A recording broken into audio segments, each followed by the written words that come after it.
basically, we on this side of the TV screen have said all we can. We've laid out the stakes in this crucial election, where one side stands for freedom while the other meets the textbook definition of fascism. We've warned you about Donald Trump's profound unfitness for office. From his theft of classified documents and attempted insurrection to his clear cognitive and physical decline, to what he plans to do if he returns to power, threatening to lock up or even execute his political opponents. Now, there has been, of course, a huge movement where he's been executing his political opponents since he's been in office. And so she was right about that. Most of the other stuff she said was nonsensical crap, especially the part where she was talking about Donald Trump's cognitive decline.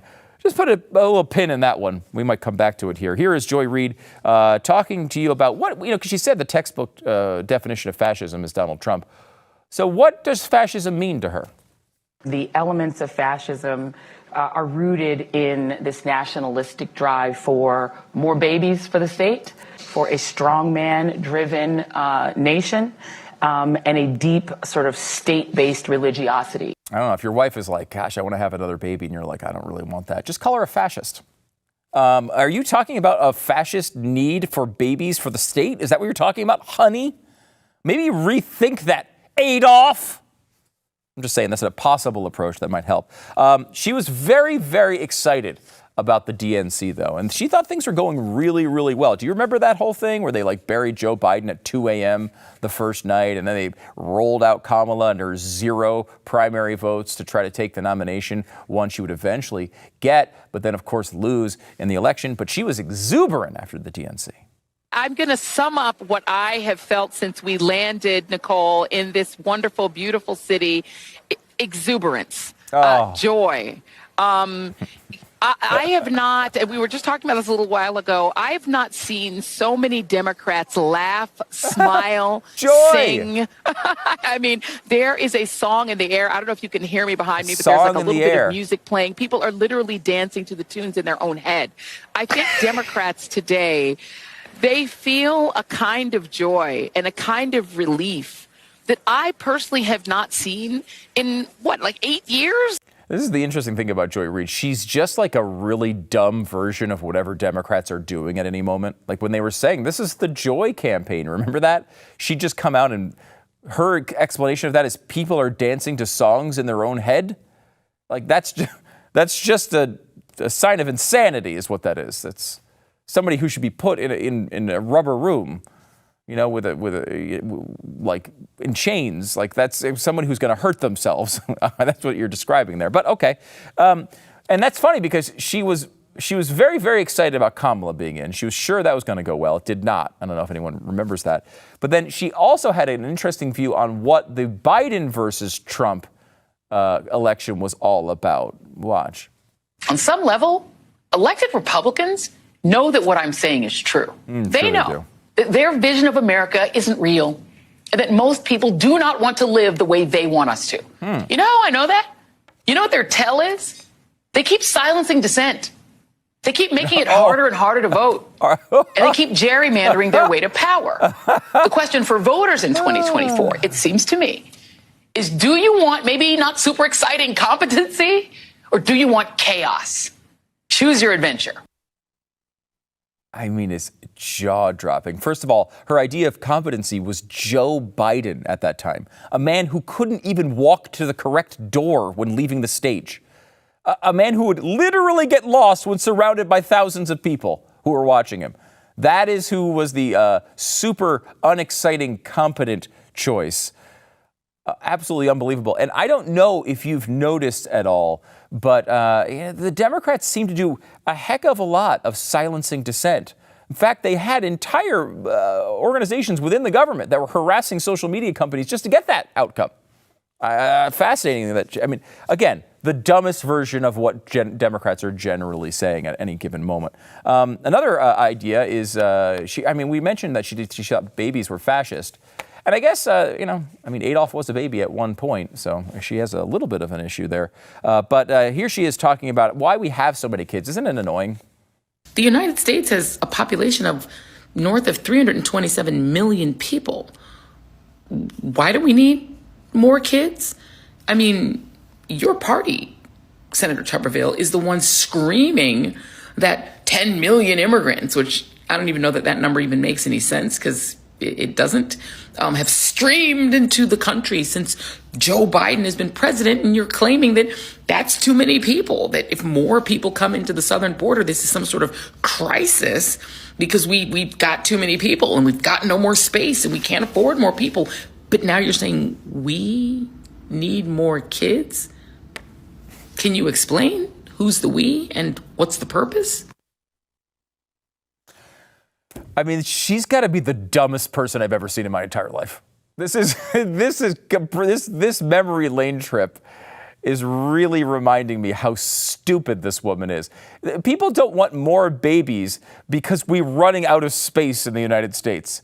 By the way, that is an environmental concern that has been trotted out there by the Nazis, of course, back in the day with their old living space concerns, but also throughout history by the left, who's been saying that we have too many people. It's not a concern. The concern with illegal immigration is not that we have too many people in the country.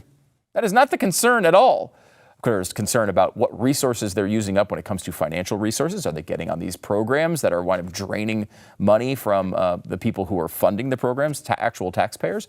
That's a concern. The concern about how many people are coming in as far as, whether they're criminals or people who have a certain have a criminal background, that can be a concern. It's not. We have lots of space. Like, there's tons of space. I mean, drive through Texas. I mean, there's plenty of space to put people.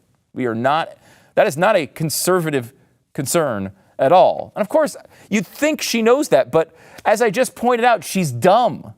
She might not. She also wanted to save people by kind of going against their will. Watch.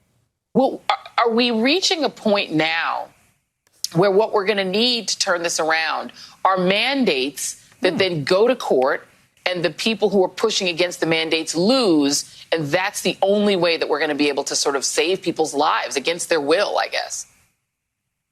I think so. That's by the way, I assume that's in the back, because that's August 2021, so you're in the middle of the vaccine era there. You got to mandate it. You just got to make people do things against their will. By the way, I should note, you might be asking yourself, why have you, when you're talking about Joy Reid, put 14 different people on the screen? No, that's all Joy Reid and all her natural hair. So, in case you were concerned about that. And finally, Joy Reid. Who's to blame for violence? Obviously, it's Republicans.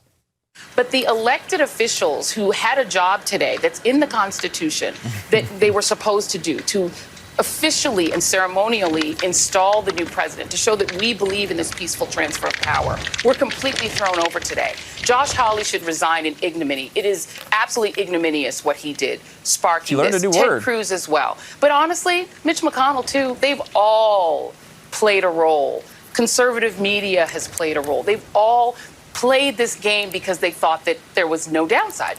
Why not? And you've reported on this, Nicole, where, people around the president have said, what's the harm in letting him play it out? He said in December, see you on January 6th. It's going to be wild. That was December 19th. He tweeted that. We knew this was coming. That's an incredible point. By the way, that was also her real hair. So a lot of people are celebrating this today and mocking her, which is, of course, fun. We've done a little bit of that today. But I will say it's going to be sad to lose Joy Reid. She was a constant fountain of material for every conservative media personality. And it's going to be harder to prep shows without her idiocy mixed into the day's events. Maybe she'll keep going on social media and get even crazier. That does happen, which is fun, but she's so much less relevant when she's not actually, she doesn't have the show. One thing I will say is people like Joy Reid are good. For the conservative movement. We talked about this a little bit with John Oliver. We talked about it many times with AOC. Having people who illustrate the liberal mindset without the brain cells to hide it, those people are really valuable.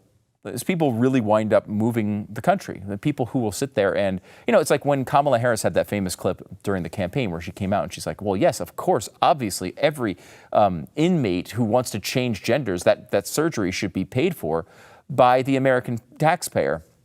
Like, that was a big moment in the campaign. And that only exists because she was being honest in that moment. She was trying to please people like Joy Reid, who were dumb enough to ask her about that and corner her into that issue, which at the time probably felt okay, but at the end of the day winds up really hurting her in a presidential election. So I will say, it's fascinating to see her go, and it's going to be a sad one to see her go.